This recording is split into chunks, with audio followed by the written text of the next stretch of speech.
Every morning, millions of Australians do the exact same thing. They walk into a cafe, order a coffee, tap their card, and leave without thinking twice. A few dollars here, a few dollars there. It doesn't seem like much. But what if I told you Australians spend billions of dollars on coffee every year? And what if the most expensive part of your morning coffee isn't actually the coffee? Because behind every flat white, latte, and cappuccino is a story most people never think about. A story about psychology, convenience, habits, and one of Australia's biggest daily expenses.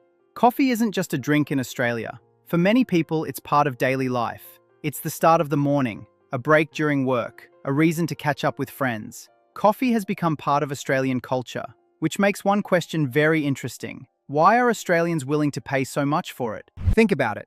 The coffee beans themselves often represent only a small part of the final price. Yet, a single cafe coffee can cost several dollars. So where does the rest of the money go? Part of the answer is convenience. Part of it is labor. Part of it is rent. But another part is something much more powerful: perceived value. People aren't only paying for coffee, they're paying for the experience, the smell, the atmosphere, the location, the routine, and sometimes the feeling that they're treating themselves. Imagine a busy Australian worker. They leave home early, fight through traffic, deal with meetings, deadlines, stress. That morning coffee isn't just caffeine. It's a small moment of comfort, a daily ritual, something familiar in a busy world. And businesses understand that, because when something becomes a habit, people stop questioning the price. They simply continue buying it, day after day, week after week, year after year. Now let's do some simple maths. One coffee doesn't seem expensive, but what about 5 coffees a week, every week, for an entire year? Suddenly what felt like a small purchase becomes a much larger expense. And that's why coffee is such an interesting product. Not because Australians are wasting money, but because it shows how powerful everyday habits can be. Small purchases often feel invisible until they're added together.